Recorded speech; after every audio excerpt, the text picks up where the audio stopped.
bandeko na ngai. Ngai comme kaka hasard boye na solola na prophète moko d'intermédiaire ya mutu. Prophète ona lobi ma sœur. Donc nga nazomona makambo ekomelaka yo na mokili. Soko pesi yango mutu mususu okoko gérer yango te kutanaka na makambo minene. Mais o gérer kango. Eningisaka yo te. Eza makambo mususu okutanaka nango so oyebisi mutu otia bandeko na nga. Makambo ko eyelaka ka biso bana nzambe. Et puis likambo nyonso tout soki eye solution emonanaka. Nga penza. Nazala nanga na souci te, quel que soit problème. Surtout so natali kaka, bana nanga na bota, bana bonne santé, nga na bonne santé, nzamba opesa nga pema, nzamba opesa nga makasi, nzamba la musinga, nzamba la musi biso, mingi baleki biso, balamuki te, nga na lamuki. Yaya, yaka na likambo na ona za, na lamba kitoko, ponga mupe na lamba na tembe. Na lamba kitoko na komilesa penza na lie fufu na nga na lie spirengi na nga na meli donc soki koka na nga na lie pondu na nga na vanzi nga kipa makambo te.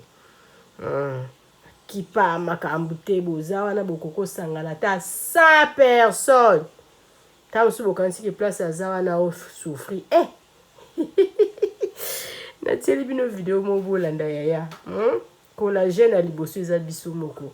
Likambo nyonso tu ekoki koya solution ezwamaka kaka. Donc bolanda ndeko oyo, merci.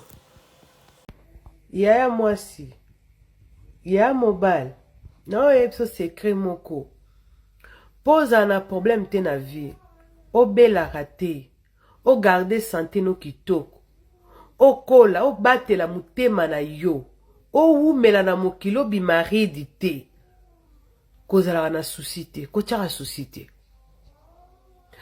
Peu importe situation no sezo comme na vie, kotiaka souci te, salaka manfu. Batu vont faut pas le baké yango ye. Apansaka, mutu mazalaka manfu, oui, ozo batela mutema na yo. Mama na collagène naturel. Oyoki likambo ningisi yo mutema pa parce que likambo so ngai mutema beta te biso tu mutema beta.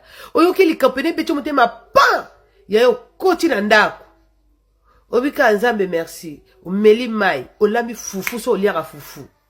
Lia koti sa vitamine na nzoto. Tango siko penser banda koya écoute estomac vide te. Écoute yo fufu na matembe na pondu na mutema na soupe sauce ya bien bouillon ya ezo balusa problème écoute ni likola biloko akolia ezo tourner ka likola biloko akolia. Mais siko yo oza muto tsaka ba problème na mutema. Omona pe banda tongo ti pourquoi otia ta mai na munoko te okobel estomac yaya tina li fobo. Omoni makambuko ekomela ka biso bana nzambe. Omoni likambo soko ekomeli yo ata ya munene ndeni eleki kututa président de la république na ko gérer yango. Yaya, yeba yango ko oza na capacité ya ko gérer yango. Likambo ekomela mutu pamba te. Likambo eleki nga so na pesi o likambo nango okokomema ngo te. Yaya, yaye eza yaye. Ya yo nzamba yebi ke oko gérer yango. So ko gérer yango te za négligence. Dit amen bisike zwamio. Ya likamwe comme la biso ba na nzambe. Mais nzamba ko peso makasi ya ko surmonter problème wana. Jamais nzamba ko peso likamwe lekela yo po yo zanani. Non, nzamba ko peso ka likambo. Oye kokani na ba capacité na yo pour régler ngozwa solution. Que Dieu te bénisse.